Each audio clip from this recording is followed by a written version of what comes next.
Oke, sudah saya record. Jadi mari kita, karena ini Bapak dan Ibu ini kan tentu sudah memiliki pengalaman yang cukup matang di organisasinya, sehingga nanti barangkali kita akan lebih banyak diskusi begitu. Ya, jadi mohon langsung saja disampaikan. Mungkin kasus-kasus yang ada di lapangan ini justru akan menambah khasanah pendalaman terhadap materi kita. Karena pada dasarnya mengelola orang itu akan selalu berkembang, sehingga kita tidak bisa textbook begitu. Kasus-kasus yang ada di lapangan ini sangat-sangat unik, sehingga barangkali kita nanti akan lebih banyak diskusinya. Nah, ini yang penting teman-teman, bahwa di dalam konteks materi kita ini, karena mengelola knowledge, dalam hal ini mengelola SDM, ini senantiasa mempertimbangkan faktor-faktor eksternal, di mana faktor-faktor eksternal ini adalah faktor-faktor yang susah dikendalikan, susah diprediksi. Mau tidak mau kita harus mampu mensiasati dari perkembangan yang ada di eksternal sana. Nah, untuk itu maka nanti kita di dalam materi kita ini lebih banyak diskusi. Tetapi sebagai pancingannya, saya akan menyampaikan tentang materi, yaitu tentang motivasi dan konsep penerapan. Nah, Bapak Ibu tadi sempat melihat videonya ya. Ini hanya sebagai sebagai pesan-pesan sedikit saja. Inilah salah satu bentuk motivasi begitu. Kalau nanti ada yang menghendaki, kita bisa putar lagi. Nah, kalau kita merujuk kepada pengertian motivasi ini dari berbagai pemikir-pemikir, dari berbagai ahli, ini mendefinisikannya ini macam-macam. Tetapi kesemuanya adalah merujuk bagaimana orang itu nanti bisa berkembang. Nah, bagi seorang pimpinan di dalam organisasi atau bahkan individu itu sendiri, maka motivasi ini harus benar-benar dipahami. Kenapa? Karena di dalam konteks motivasi ini tujuannya adalah untuk mencapai tujuan organisasi. Ya, jadi tujuan organisasi ini menjadi tujuan bersama yang harus diwujudkan. Nah, karena ini melibatkan bersama, artinya melibatkan banyak orang, tentu ini berbeda di dalam cara penanganan dari setiap individu. Kenapa demikian? Karena setiap individu dengan pendidikan yang berbeda, kemudian latar belakang keluarga yang berbeda, latar belakang komunitas, dalam hal ini daerahnya, lingkungannya, ini juga akan membawa pengaruh di dalam perilaku individu yang ada di dalam organisasi. Nah, keragaman perilaku tersebut kesemuanya harus merujuk kepada satu tujuan, yaitu mewujudkan tujuan organisasi. Secara umum, tujuan organisasi adalah mencapai keuntungan yang setinggi-tingginya, itu secara umum. Tetapi untuk mewujudkan keuntungan yang setinggi-tingginya ini tentu dipengaruhi oleh berbagai faktor.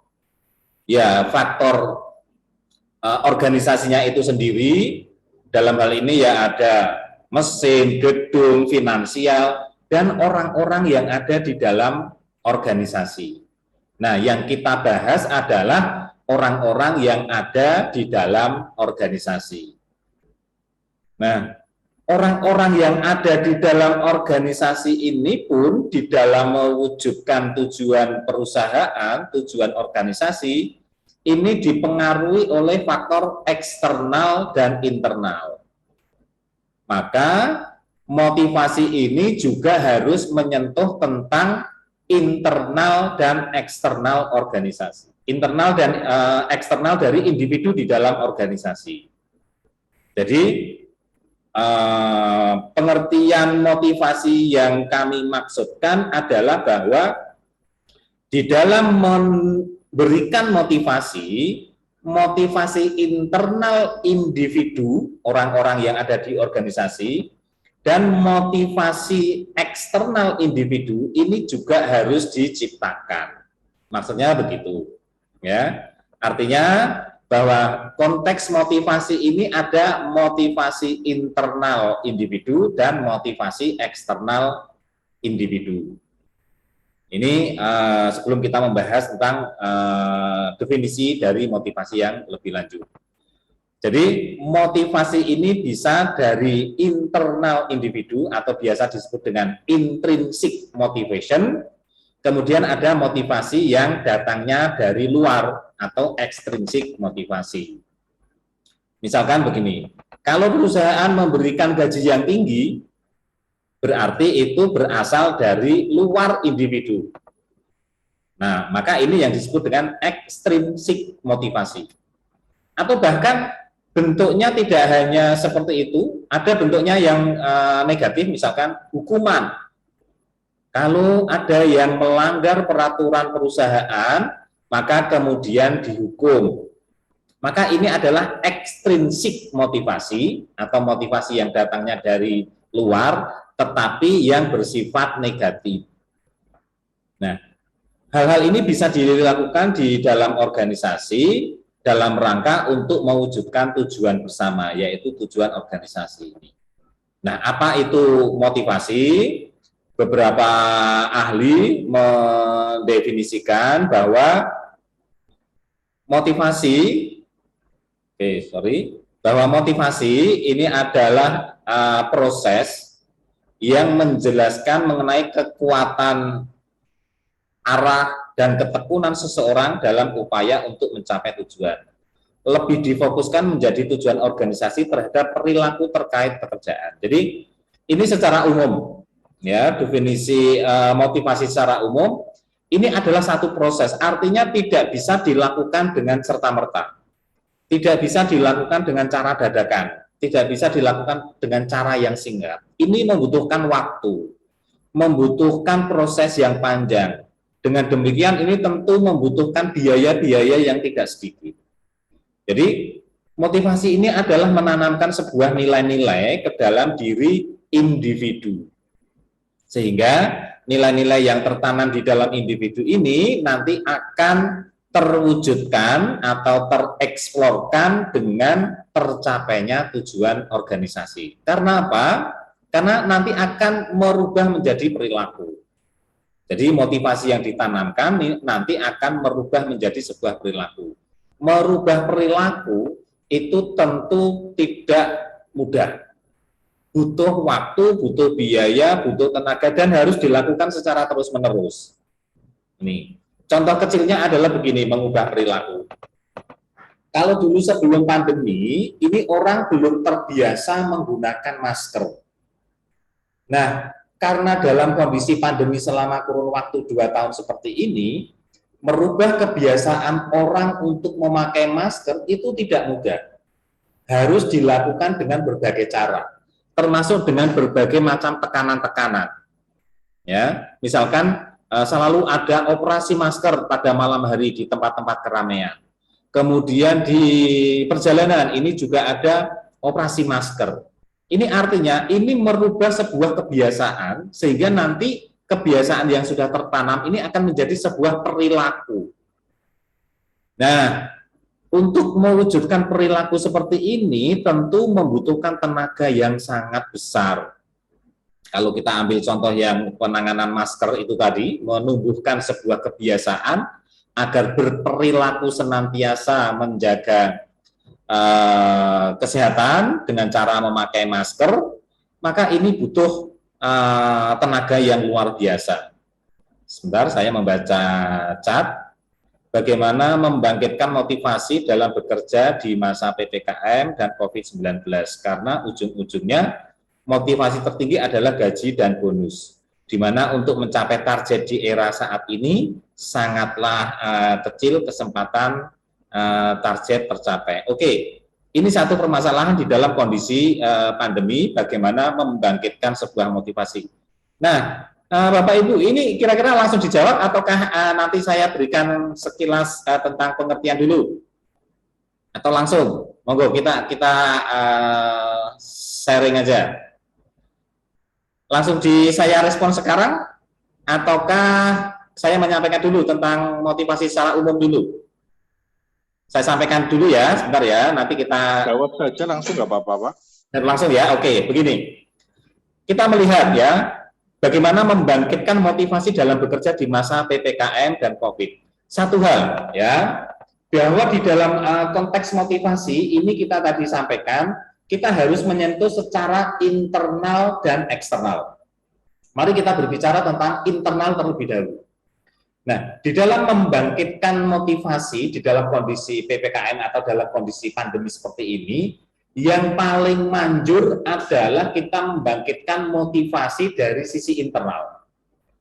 Karena kalau dari sisi eksternal, artinya misalkan itu tumbuh atau didorong oleh organisasi, maka ini akan sangat berat, ya. Maksudnya kalau misalkan cara mendorongnya ini dengan cara menaikkan gaji, misalkan dengan menambah angka lembur, misalkan ini tentu sangat-sangat sulit. Nah, maka kita bisa berupaya dengan dua cara. Cara yang pertama dengan membangkitkan motivasi secara internal atau intrinsik motivasi. Nah, membangkitkan motivasi secara internal, kita bisa melakukan pendekatan yang lebih manjur lagi dengan nilai-nilai spiritual, dengan nilai-nilai agama. Jadi, kalau kita misalkan ingin membangkitkan motivasi individu karyawan di dalam bekerja, maka kalau kita tanamkan sebuah nilai-nilai akidah, sebuah nilai-nilai agama, mungkin ini akan lebih mudah ditangkap, mungkin akan lebih mudah diterima, dan mungkin nanti akan berdampak lebih mudah untuk dipahami dan dilaksanakan. Misalkan begini, kalau kita menekankan bahwa di dalam konteks bekerja, ini adalah bagian dari ibadah, misalkan. Nah, ada sentuhan nilai-nilai religius yang kita sampaikan. Sehingga di dalam kondisi apapun, kalau seluruh karyawan ini tertanam sebuah nilai-nilai bahwa bekerja adalah bagian dari ibadah, maka diawasi atau tidak, dapat tambahan gaji atau tidak, dapat tambahan uang lembur atau tidak, mereka ini sudah menganggap bahwa bekerja adalah bagian dari ibadah dan hanya Tuhannya yang akan memberikan balasannya.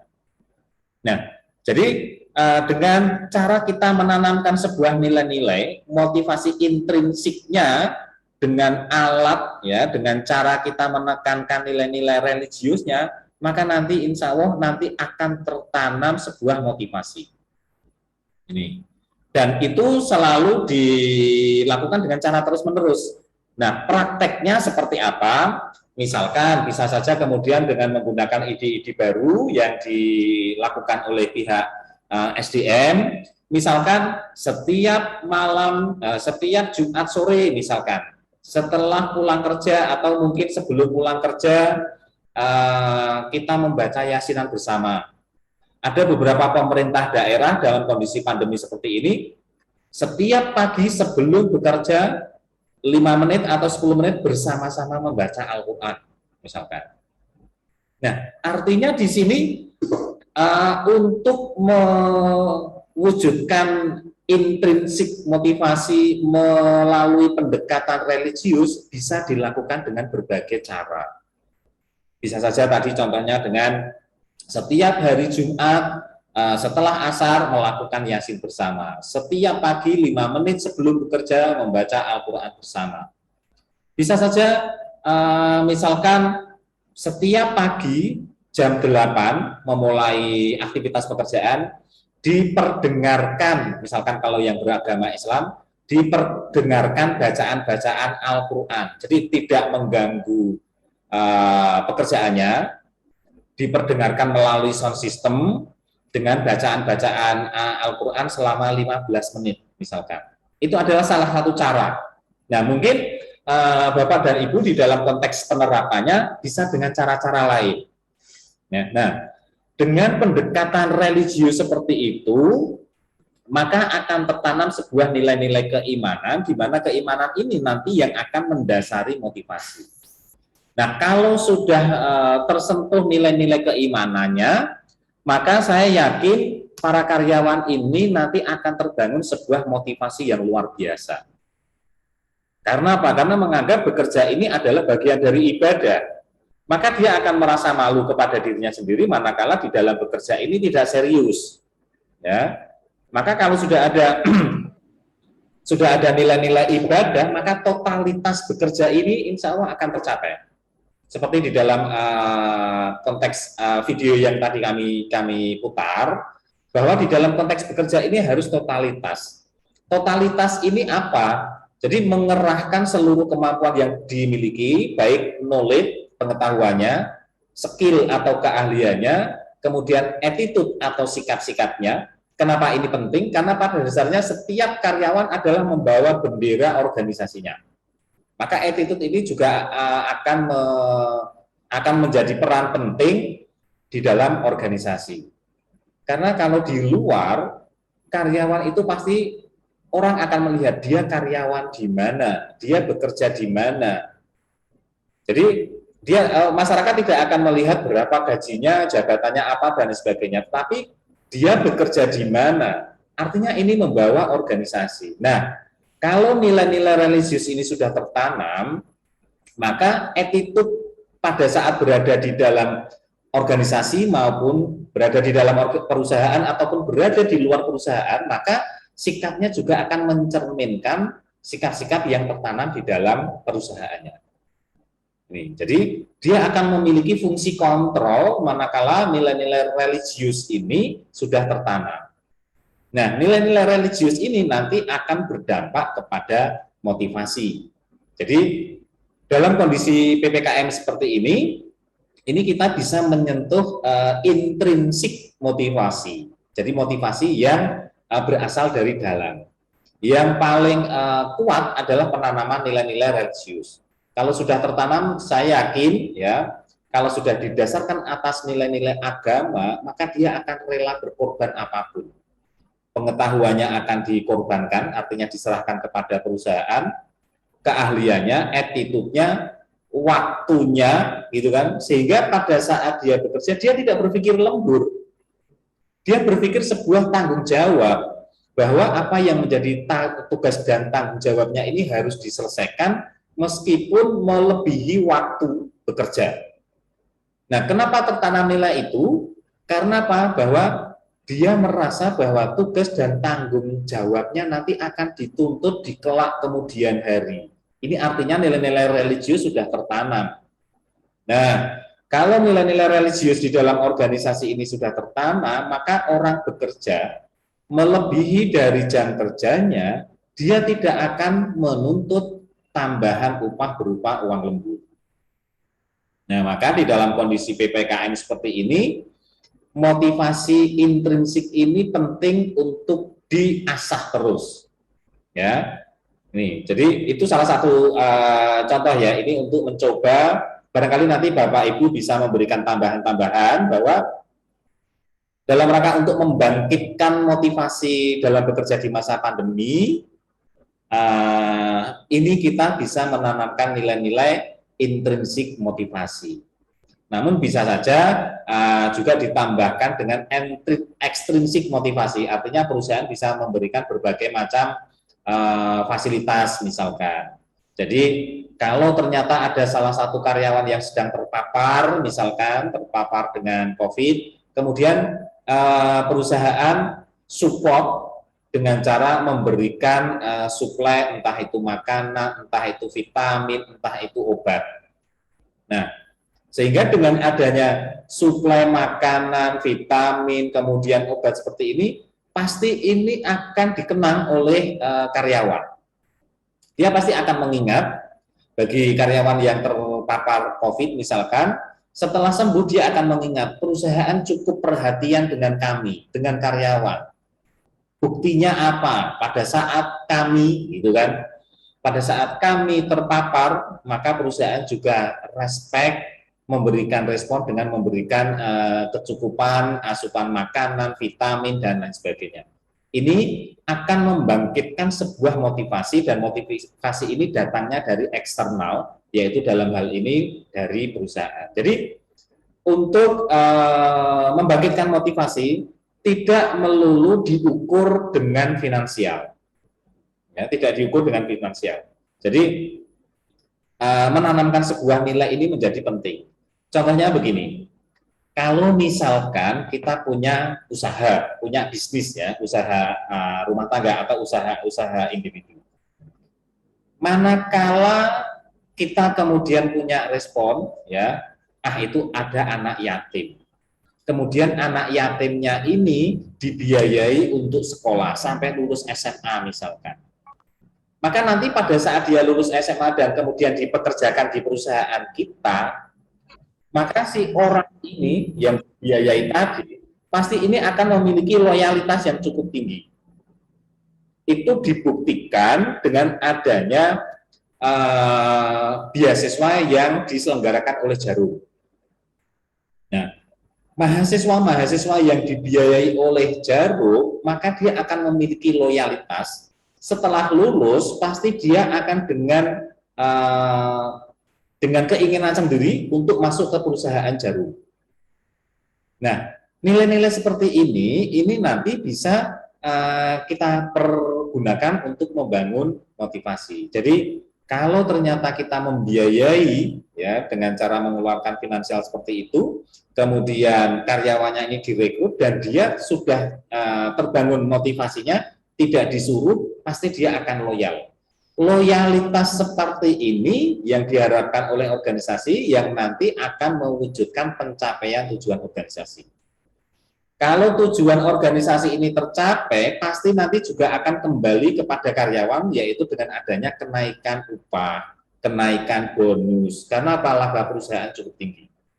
Jadi ada keterkaitan, kenapa ini dibahas di dalam MSDN, karena ada keterkaitan antara motivasi, pencapaian tujuan perusahaan, dan nantinya akan kembali kepada gaji, bonus, upah, dan lain sebagainya.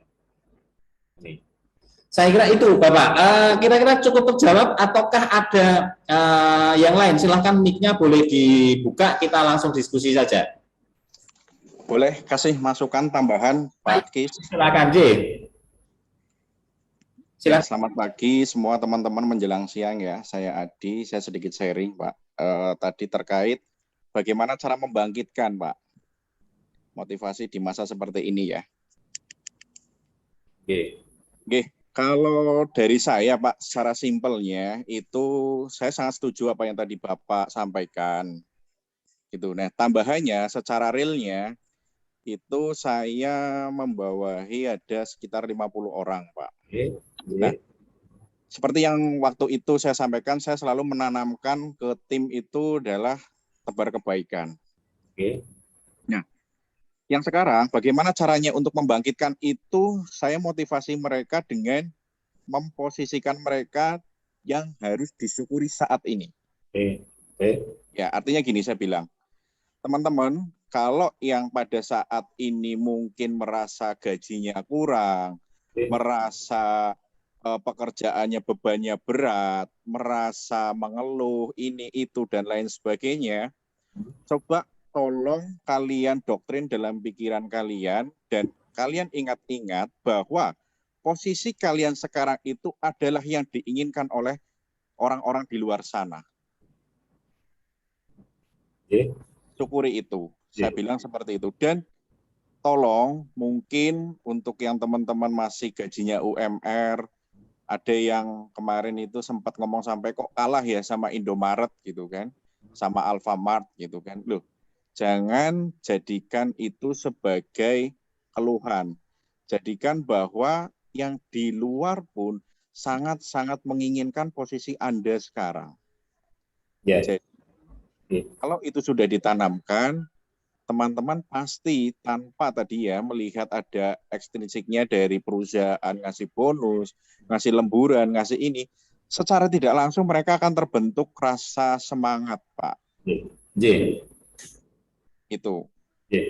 Seperti itu yang saya tanamkan dan saya selalu doktrin ke mereka adalah setiap hari itu, setiap pagi kami briefing, saya selalu bilang adalah pokoknya ingat selalu, tebar kebaikan selalu, sekecil apapun itu, ketika kebaikan itu kalian tanamkan, kalian juga yang akan menuai. Tapi sekecil apapun kejahatan yang kalian tanamkan, itu akan kembali ke kalian juga. Entah nanti ke kalian sendiri, entah nanti akan ke keluarga kalian, istri, anak, cucu, dan yang berhubungan dengan kalian. Seperti itu Pak yang saya tanamkan ke tim saya. Sip. Terima kasih. Terima kasih Pak Adi. Jadi itu adalah bagian dari sisi spiritual. Bagaimana menanamkan sebuah nilai-nilai kebaikan, bahwa setiap kamu menebar kebaikan, maka nanti akan kembali kepada dirimu sendiri. Kemudian juga tadi bahwa jangan membandingkan yang lain. Itu juga bagian dari spiritual. Jadi spiritual bisa nanti, spiritual itu sebuah nilai-nilai positif begitu, yang bisa didukung dari sisi-sisi religius. Jadi beda antara spiritual dan religius itu beda. Jadi spiritual itu adalah nilai-nilai positif. Kemudian religius ini berangkat dari nilai-nilai agama. Nah, yang Pak Adi sampaikan ini adalah spiritual. Karena apa? Karena ada menanamkan nilai-nilai bahwa setiap kebaikan yang ditanam, maka pada dasarnya akan kembali kepada Anda sendiri. Itu yang pertama.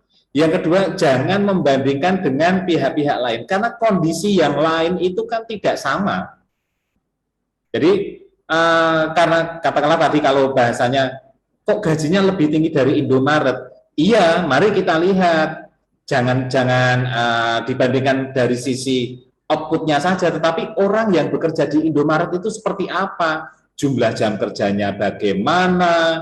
Kemudian resiko-resiko yang ditanggung, misalkan begini, resiko yang ditanggung oleh orang-orang Indomaret, manakala pembukuan di malam hari, misalkan, kalau ternyata antara uang yang didapat dan catatan di print out-nya itu tidak sama dan lebih tinggi dari print out, maka seluruh karyawan harus dipotong. Nah, itu juga dilihat hal seperti itu. Artinya, jangan membandingkan dengan pihak lain, karena prosesnya itu tidak sama, output-nya tidak sama, bebannya itu tidak sama, dan banyak hal yang tidak sama, sehingga jangan bandingkan dengan yang lain. Nah, jadi itu spiritual Bapak, jadi menanamkan sebuah nilai-nilai positif. Nah, kemudian juga nanti bisa diangkat dari sisi religiusnya, misalkan, syukurilah apa yang kamu dapat saat ini. Kalau tadi bahasanya, yang kamu saat ini duduki, ini adalah menjadi incaran pihak lain. Bisa kemudian dibalik bahwa yang kamu lakukan saat ini lebih beruntung dari pihak lain, karena pihak lain ada yang seminggu kerja, 2 minggu di rumah, bahkan ada yang langsung dirumahkan selama 1 bulan tapi belum di PHK. Tidak hanya 1 bulan, mungkin hampir 2 tahun ini sudah dirumahkan tapi tidak di PHK. Apa maknanya? Kalau dalam kondisi seperti itu kan serba menggantung. Dia masih dapat gaji tapi 25 atau 50%. Sementara angka 25 atau 50% ini tidak mencukupi untuk kebutuhan. Tapi kalau dia mau bekerja di tempat lain, ini belum di PHK, sehingga masih menggantung seperti ini. Kemudian kalau dia katakanlah bekerja di tempat lain, tidak bilang dengan perusahaan, iya kalau nanti tidak ada panggilan tiba-tiba suruh bekerja. Kalau tiba-tiba ada panggilan, nah ini kan repot. PHK-nya belum, gajinya dipotong 50% dan tidak mencukupi. Kalau dia bekerja di tempat lain ini masih ngambang. Kalau mau usaha juga usaha semuanya dalam kondisi sulit. Nah, nilai-nilai spiritual ini perlu ditanamkan. Jadi mungkin ini tambahan bagi Pak Adi, saling sharing begitu. Nilai-nilai spiritual seperti ini dikembangkan, mari kita bandingkan yang posisinya ini lebih memprihatinkan dibanding kita. Nah, sehingga dengan seperti itu ada nilai-nilai kesyukuran. Dari nilai-nilai kesyukuran ini kemudian akan muncul sebuah motivasi yang tinggi bahwa kita masih lebih beruntung dibanding yang lain. Karena masih lebih beruntung, ayo pada saat bekerja, totalitasnya ini kita lakukan. Totalitas untuk perusahaan kita lakukan. Jangan sampai kita seperti yang lain. 1 minggu kerja, 2 minggu libur. Kemudian ada yang belum di PHK tapi tidak bekerja. Nah, sehingga akan muncul sebuah semangat, sebuah motivasi, sebuah dorongan-dorongan yang tumbuh dari dalam dirinya. Kita masih lebih beruntung dari yang lain. Nah, ini nanti akan membawa setiap individu di dalam organisasi ini akan bekerja lebih maksimal. Saya kira itu tambahan dari Pak Adi dan mungkin Bapak Ibu yang lain. Silahkan kalau ada yang mau disampaikan, mic-nya silahkan dihidupkan, langsung saja kita respon. Gitu. Kalau tidak ada, saya tambahkan sedikit, ini untuk memancing saja, untuk mengingatkan saja. Kalau kita lihat definisinya, ini secara taksonomi, ini motivasi berasal dari kata mover atau bergerak. Artinya apa ini? Bahwa yang semula malas kemudian menjadi tidak malas. Jadi ada perpindahan, ada proses hijrah begitu, ada perubahan. Jadi motivasi ini adalah mendorong untuk berubah. Sama seperti dalam kondisi saat ini ya, dalam kondisi pandemi seperti ini. Sebenarnya kita ini juga disuruh berubah. Merubah apa? Merubah kebiasaan. Kebiasaan apa? Kebiasaan baru. Yang semula tidak pakai masker, sekarang disuruh pakai masker. Ini artinya ada perubahan. Jadi kalau misalkan kita mengacu kepada agama, misalkan yang Islam, misalkan kalau Rasulullah itu mencontohkan dengan cara berhijrah dari satu tempat ke tempat yang lain, konteks sekarang tidak relevan, tapi lebih relevannya adalah berpindah dari satu pemikiran atau satu cara berpikir, pola pikir, pola laku, pola tindak untuk berubah. Tentu berubah dalam hal ini adalah menjadi yang lebih baik, begitu. Nah, motivasi juga demikian. Motivasi sebenarnya adalah mendorong orang untuk bergerak, untuk berubah, untuk berpindah dari satu tempat ke tempat lain. Jadi konsep motivasi ini adalah sebenarnya bagaimana kemudian kita merubah yang semula malas menjadi lebih semangat, yang semula orientasinya adalah finansial bahwa bekerja adalah uang misalkan, ini sekarang berubah bekerja adalah bagian dari ibadah. Kalau bekerja bagian dari ibadah, otomatis uang nanti akan didapat, karena itu sunatullahnya memang begitu, bahwa bekerja itu harus digaji. Aturan main di dalam undang-undang sudah juga berkata begitu. Ini, jadi motivasi ini sebenarnya adalah bagaimana memindahkan dari satu tempat ke tempat lain. Memindahkan yang semula malas menjadi kemudian bersemangat. Memindahkan yang semula berpikir bahwa bekerja hanya semata-mata uang, ini berubah menjadi bekerja adalah bagian dari ibadah, bagian dari tanggung jawab. Religiusnya muncul, spiritualnya muncul di sana. Nah, harapannya motivasi adalah seperti itu. Nah, teknis penyampaiannya bisa saja dicontohkan tadi melalui meeting pagi yang dilakukan oleh Pak Adi 5 menit, 10 menit, memberikan gambaran, dan itu harus selalu dilakukan, harus selalu diingatkan, harus selalu diasah. Karena itu nanti pasti akan tertanam. Kalau hanya sekali dilakukan, maka itu belum tertanam. Hanya sekedar diketahui saja bahwa kondisi sekarang harus lebih kondisi sekarang itu harus disyukuri tadi yang disampaikan oleh Pak Adi. Kalau hanya sekali, itu besok itu dia sudah lupa. Tetapi kalau itu selalu disampaikan, memang nampaknya awalnya menjenuhkan mungkin. Nah, tetapi karena seringnya kita mendengar, maka kemudian akan tertanam di dalam dirinya. Kalau sudah tertanam di dalam dirinya, maka nanti akan dapat mempengaruhi cara pikir. Pasti dia ingat bahwa, oh Pak Adi setiap pagi menyampaikan bahwa kita harus selalu bersyukur dibandingkan dengan yang lain. Ini akan selalu diingat. Artinya itu sudah tertanam begitu. Nah, proses untuk menanam tidak hanya sekali, itu harus dilakukan terus-menerus.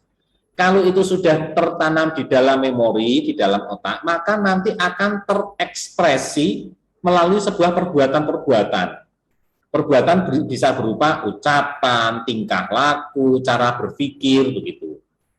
Maka itu perlu didorong, dilakukan secara terus-menerus.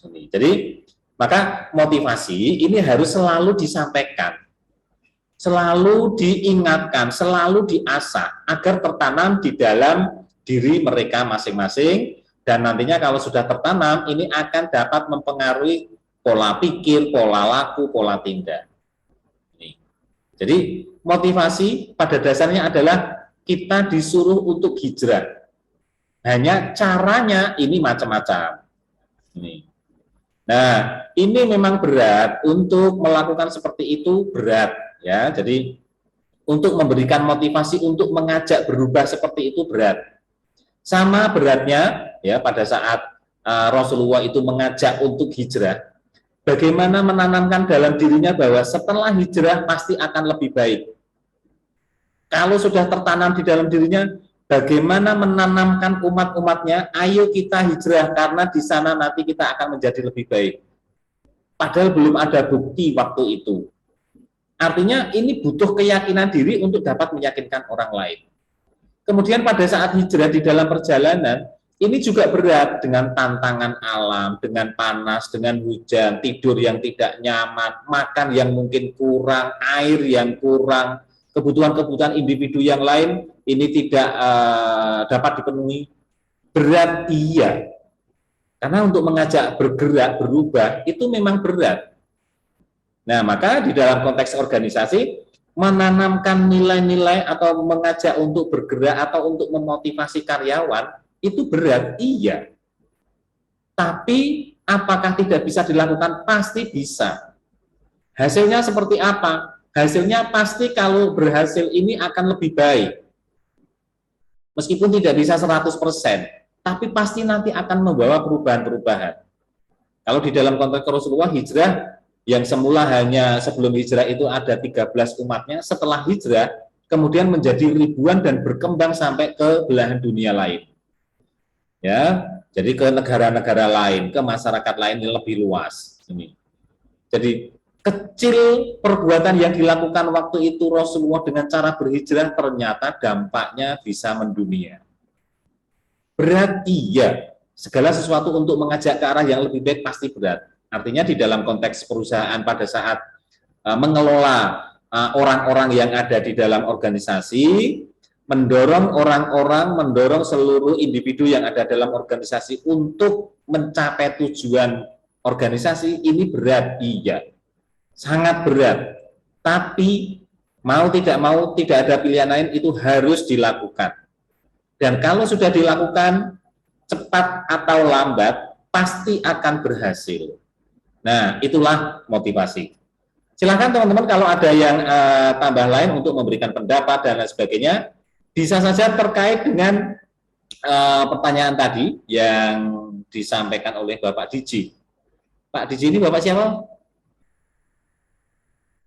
Oke, sehingga nanti kalau motivasi ini dapat tercapai, nanti akan kembali kepada karyawannya itu sendiri. Kalau misalkan dalam kondisi pandemi seperti ini belum berakhir, minimal. Pak Kis, Oke. sharing bentar Pak. Ini Bapak.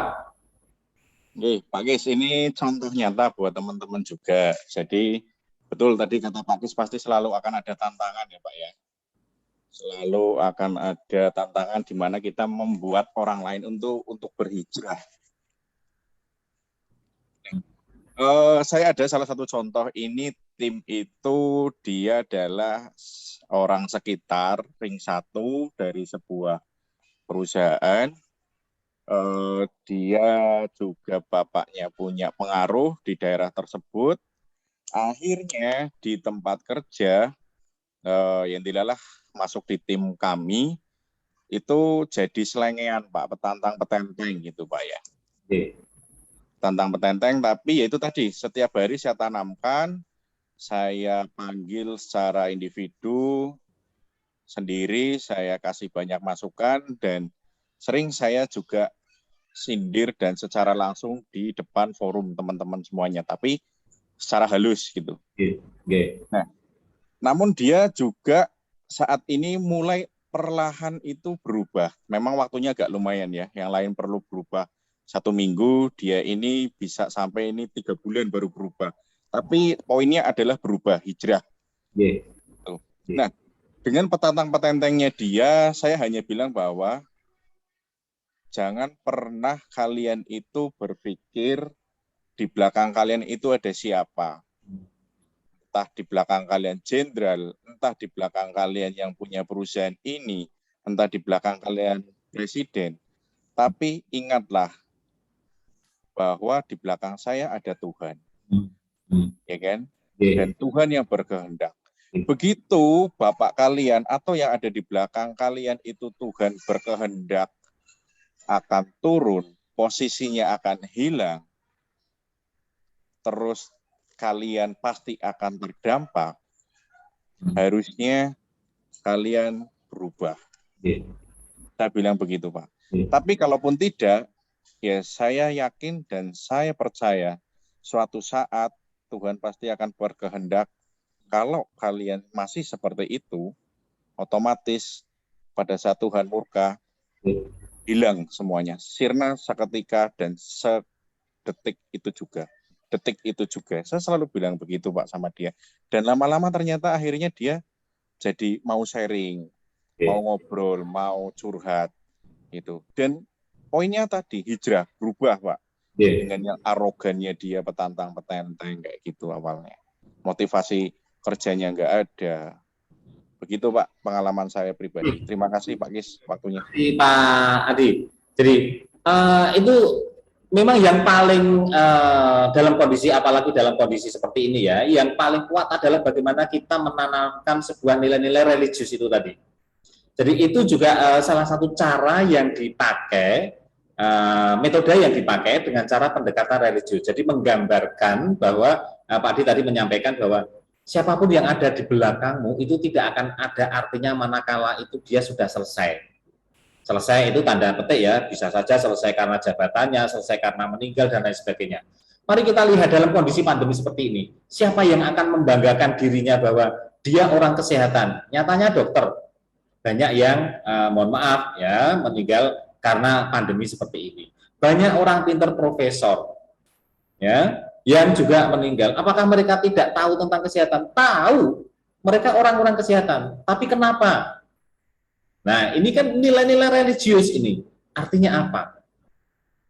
Dalam kondisi pandemi seperti ini tidak ada yang dapat dibanggakan kecuali tadi Tuhan yang Maha Esa. Kan gitu. Sama tadi yang disampaikan oleh Pak Adi bahwa siapapun backingmu kalau sudah pada masanya itu akan berakhir. Jadi yang kita garis bawahi adalah bahwa di dalam konteks penanaman sebuah nilai atau motivasi, ini pendekatan yang kuat, yang sederhana, meskipun membutuhkan waktu yang cukup panjang, adalah dengan pendekatan-pendekatan spiritual seperti tadi. Ya, jadi kalau tadi disampaikan Pak Adi bahwa contohnya adalah mereka salah satu temannya ini adalah petentang membanggakan. Kalau itu didorong dengan cara finansial, dimotivasi dengan cara finansial, nggak mempan karena dia mungkin dari sisi finansial tidak kekurangan. Sisi jabatan orang tuanya atau backingnya itu jabatannya tinggi. Tetapi dengan pendekatan spiritual seperti itu, maka dia akan luluh. Muncul sebuah kesadaran diri di dalam dirinya ini dengan pendekatan spiritual tadi, ini tersentuh di dalam dirinya. Nah, di dalam lingkungan kita ini sangat banyak keragaman berbagai macam karakter seperti itu. Maka inilah uniknya kita mempelajari SDM. Kita tidak bisa mengeneraliskan antara satu dengan yang lain. Kalau di teknik mungkin akan gampang menyambung kabel merah putus, ya sambung dengan merah. Tetapi kalau kita tadi melihat kasus tadi, sama-sama kita akan memotivasi, tapi ternyata orang yang petentang-petenteng ini ternyata butuh waktu yang lebih lama, sementara teman-teman yang lain ini hanya butuh 1 minggu atau 2 minggu. Padahal yang disampaikan statementnya itu sama, kondisi di perusahaan yang sama, yang menyampaikan sama, yang menerima juga orangnya sama, tetapi waktu tercapainya ini ternyata beda. Inilah uniknya kita mempelajari SDM. Jadi ini selalu berkembang. Jadi sama pada saat kita menanamkan sebuah metode di dalam penanaman nilai-nilai motivasi, kita bisa melihat yang paling tepat dengan menggunakan metode apa. Apakah cukup satu metode? Tidak, menggunakan berbagai macam metode. Begitu. Nah, kalau ini sudah dapat dilakukan, maka motivasi yang muncul intrinsik dari dalam dirinya ini akan menjadi daya pendorong. Sehingga orang tersebut ini nanti akan bersama-sama dengan yang lain mewujudkan tujuan perusahaan. Ini diawali mungkin kalau cerita Pak Adi tadi, diawali dengan sekarang sudah mau sharing. Artinya sudah ada chemistry, sudah ada kedekatan. Nah, kalau sudah muncul kedekatan seperti itu, nanti motivasi ini akan tumbuh. Karena apa? Kalau si orang tadi, yang tadi disampaikan oleh Pak Adi ini, Dengan dia mau sharing, berarti sudah menganggap sebagai semuanya adalah bagian dari keluarga, sudah ada kedekatan. Maka dia tidak akan berpikir ke perusahaan lain. Ngapain saya ke perusahaan lain? Karena di sini sudah saya anggap sebagai keluarga. Dengan ditandai dia mau berkeluh kesah, mau sharing, mau tanya, mau ngumpul bareng, mau cerita-cerita misalkan. Nah, kalau sudah ada kedekatan emosional menjadi sebuah satu keluarga, maka dia tidak akan berpikir ke perusahaan lain, maka dia akan berpikir mau tidak mau yang ditugaskan dia, yang menjadi tanggung jawabnya, ini pasti akan dilaksanakan. Nih, jadi ini pentingnya kita melakukan motivasi kepada karyawan, adapun teknik, bentuk, dan lain sebagainya tentu menjadi satu kreativitas tersendiri bagi pelaku yang ada di organisasi. Nah, ini teori awalnya dari sebuah motivasi, berawal dari kebutuhan fisiologis, kebutuhan fisik. Kalau kebutuhan fisik ini sudah terpenuhi, maka akan naik menjadi kebutuhan akan rasa aman. Kemudian kalau sudah ada kebutuhan rasa aman ini, pekerjaan punya, berarti sudah ada gaji. Kalau sudah ada gaji, berarti kebutuhan fisiknya sudah terpenuhi. Maka keinginan untuk dimiliki dan dicintai. Nah, yang disampaikan oleh Pak Adi tadi, mungkin orang yang petantang-petenteng ini sebenarnya adalah dia membutuhkan bahwa kalau selama ini karena mungkin orang tuanya ini sibuk, semuanya sudah diwakilkan dengan uang misalkan, karena orang tuanya merasa sibuk, terus yang penting anaknya tercukupi uangnya, tetapi perhatiannya ini tidak memperoleh perhatian, maka orang tersebut menjadi petentang-petenteng karena apa? Sebenarnya pengen diakui, pengen dianggap sebagai sebuah keluarga, pengen dicintai karena selama ini ditinggalkan dan hanya dicukupi dari sisi finansial. Tetapi kecukupan akan cinta kasihnya itu tidak diperoleh. Nah, manakala di dalam organisasi ini ada orang yang seperti itu, kemudian bisa memberikan cinta kasihnya kepada setiap individu dalam organisasi, maka nanti dia akan terbangun motivasinya. Ini dampaknya seperti tadi yang saya sampaikan, kalau sudah merasa dicintai dalam menjadi sebuah keluarga, maka dia tidak berpikir ke perusahaan lain, tidak berpikir ngelamar atau resign, maka dia mau tidak mau kewajibannya ini akan dijalankan dan akan menjalankan dengan rasa sepenuh hati. Ini kenapa? Karena apa yang dia inginkan baik finansial, karena kerja pasti digaji, non finansialnya berupa diterimanya dia di dalam organisasinya, dicintainya dia di dalam organisasinya, maka ini nanti yang akan mendorong untuk menjadi motivasi. Nah, teori ini teori dasar disampaikan oleh Maslow dan ini menjadi teori-teori menjadi dasar teori-teori motivasi yang lain. Pemikir-pemikir yang lain, ini ada teori yang disampaikan oleh Douglas McGregor. Ini adalah karakter manusia. Bahwa manusia itu pada dasarnya itu malas. Karena pada dasarnya itu malas, teori X, maka dia harus didorong. Ya, harus dimotivasi agar tidak malas. Nah, motivasinya bisa saja dengan cara motivasi intrinsik maupun ekstrinsik.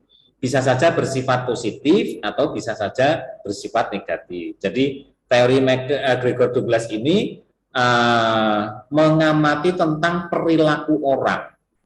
Dikenal dengan teori XY, motivasi XY. Pada dasarnya manusia itu malas. Nah, kalau pada dasarnya malas berarti harus didorong. Ya, harus dipaksa begitu. Harus dipaksa. Maka bisa saja dengan cara dipecat, diawasi, kemudian dipaksa, kemudian ditakuti begitu. Dengan aturan-aturan, misalkan KKB-nya atau kesepakatan kerja bersama atau peraturan perusahaannya dibuat apabila terlambat 15 menit, maka karyawan mendapat surat peringatan 1. Nah, itu kan pada dasarnya adalah dipaksa. Ya. Kemudian juga ditakut-takuti. Nah, karena pada dasarnya manusia itu malas, maka harus dipaksa atau ditakuti. Tentu pada saat memaksa atau menakuti ini tentu dengan koridor-koridor peraturan-peraturan yang berlaku. Kemudian kerja hanya untuk mengejar uang dan status. Nah, ini pada dasarnya memang pendapat seperti itu, tapi belum tentu juga, ya, karena bisa saja mengacu kepada teori Maslow tadi, membutuhkan cinta kasih, membutuhkan pengakuan, membutuhkan diterima di dalam organisasi. Banyak sekali karyawan bank, meskipun yang gajinya ini tinggi, semuanya serba tercukupi, tapi dia keluar kemudian dia hanya berbisnis atau berwirausaha jualan di pasar atau jualan apalah di rumah. Padahal dia tidak kekurangan uang. Nah, dia juga tidak bangga dengan bekerja di bank, tapi dia lebih enjoy begitu dia bekerja dengan cara wirausaha. Atau mungkin dia bekerja di perusahaan lain, gajinya tinggi, tetapi dia memilih di pekerjaan yang berbeda, meskipun gajinya kecil. Karena apa? Karena yang dikejar bukan semata-mata uang, tetapi bagaimana bekerja ini mampu memberikan nilai-nilai lebih. Misalkan tadi di dalam teori Maslow ada pengakuan, kemudian ada penghargaan begitu, ya. Nih, contohnya begini, ada seorang sarjana S1, kemudian bekerja di sebuah sekolah di SD. Pada saat dia mulai bekerja dengan ijazah sarjana, mohon maaf, apalagi sekolah swasta yang katakanlah swasta di desa misalkan, kalau di yayasan yang kuat mungkin gajinya tinggi, tercukupi. Tapi sekolah-sekolah itu kan banyak yang tidak kuat dari sisi finansial, apalagi SD negeri, belum PNS. Gaji guru wiyata itu mungkin dengan UMR yang orang lulusan SMA itu lebih tinggi yang UMR yang bekerja di pabrik, di perusahaan, entah itu produk maupun jasa. Tapi si guru ini dengan ijazah S1-nya bertahun-tahun dia berada di sekolah itu meskipun belum diangkat sebagai pegawai negeri. Kenapa itu dijalani sampai bertahun-tahun? Artinya apa? Bahwa di dalam konteks bekerja yang dikejar tidak hanya uang, tapi bisa saja status. Nah, penghargaan di desa bagi seorang guru itu kan cukup tinggi. Jadi meskipun gajinya itu kecil, tetapi penghargaan masyarakat tinggi kepada guru. Nah, ini terkadang bahwa di dalam konteks bekerja tidak hanya sekedar uang, bisa saja mengejar status. Tapi apakah cukup status? Tidak juga, kan gitu. Nah, ini teori Douglas McGregor, ada teori X dan Y. Maka pada saat karyawan ini bekerja, bagaimana kemudian mampu memahami karakteristik setiap individu sehingga nanti pada saat kita memberikan motivasi ini juga sesuai dengan apa yang dia butuhkan, sesuai dengan apa yang dia inginkan saat itu. Seperti contoh tadi yang disampaikan oleh Pak Adi kasusnya, bahwa dia bekerja di situ tidak butuh uang, tetapi sebenarnya adalah butuh pengakuan. Nah, dari pengakuan yang dia dapat di perusahaan, maka kemudian si orang tersebut mau sharing, kemudian juga mau membaur dengan yang lain, kemudian juga mau bekerja. Nih. Nah, ini teori Douglas McGregor. Nanti materi bisa saya sampaikan. Bapak Ibu kalau mau diskusi, langsung saja bisa mic-nya dibuka. Nah, ini juga ada teori motivasi yang lain, teori Herzberg.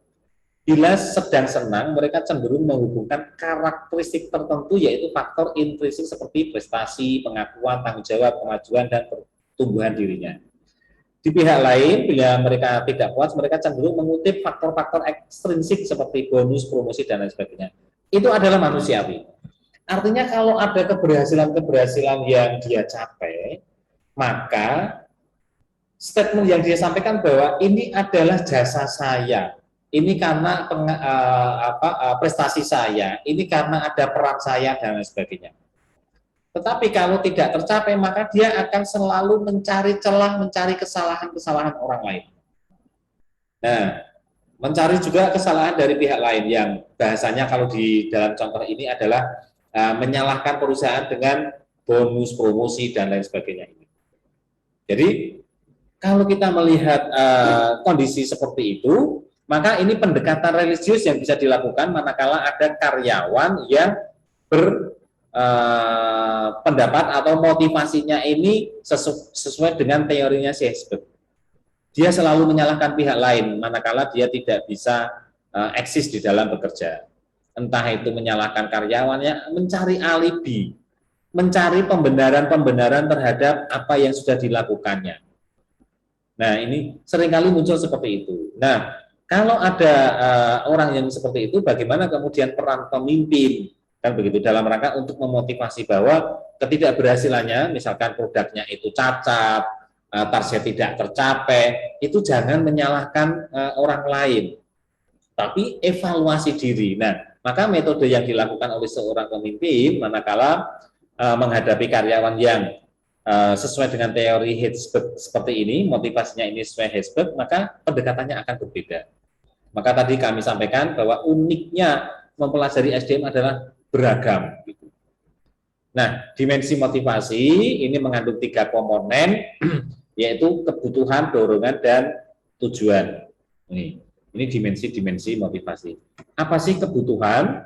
Ini timbul dalam diri individu apabila si individu merasa adanya kekurangan dalam dirinya. Ada ketidakseimbangan antara apa yang dimiliki dengan apa yang menurut persepsi si individu harus memiliki. Artinya, terkadang kita sering menghadapi, kita individu ya, orang lain juga pasti akan menghadapi, terkadang antara yang diinginkan dan yang senyatanya itu seringkali berbeda. Nah, karena ada gap, ada perbedaan antara yang diinginkan dengan yang senyatanya, ini ternyata tidak sama, maka terkadang kemudian muncul demotivasi. Nah, maka bagaimana kemudian harus mengembalikannya, ini tentu melihat dari konteks permasalahan yang ada di dalam organisasi itu sendiri.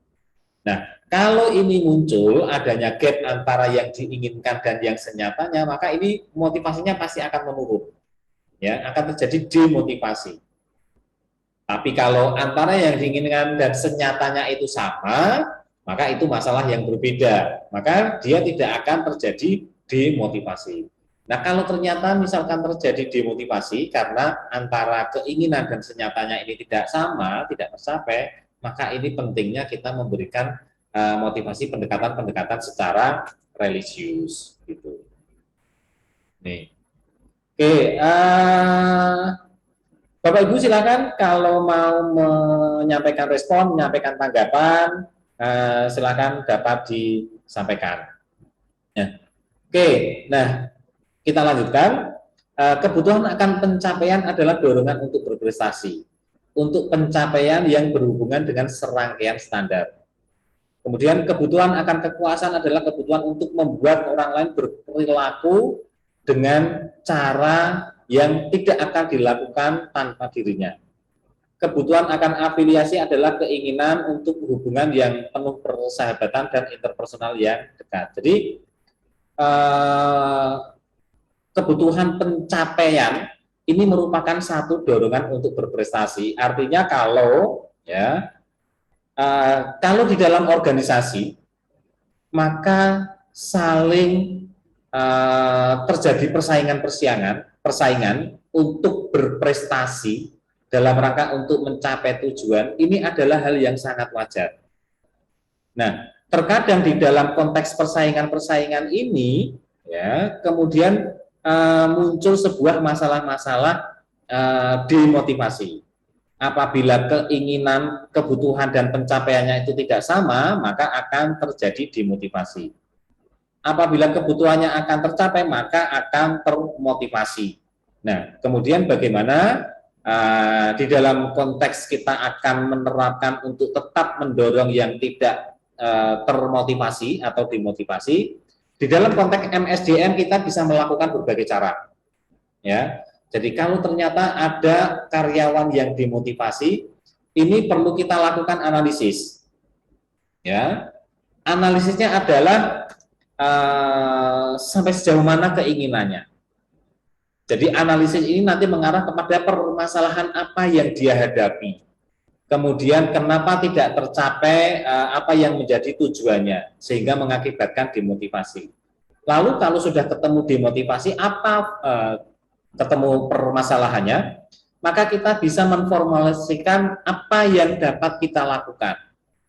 Nah, apa yang dapat kita lakukan ini tentu terkait dengan apa yang dia inginkan.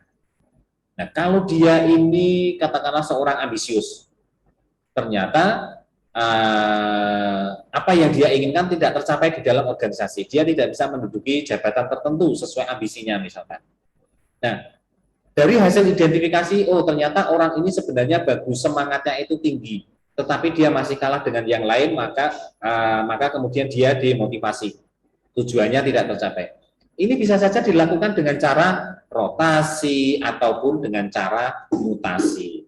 Agar apa? Memberikan kesempatan untuk mewujudkan apa yang dia inginkan. Jadi pada saat kita berada di dalam organisasi, karena kompleksitas masalah antara individu satu dengan yang lain, maka ini dibutuhkan sebuah seni tersendiri. Penanganan terhadap satu individu dengan individu yang lain, ini tentu tidak sama.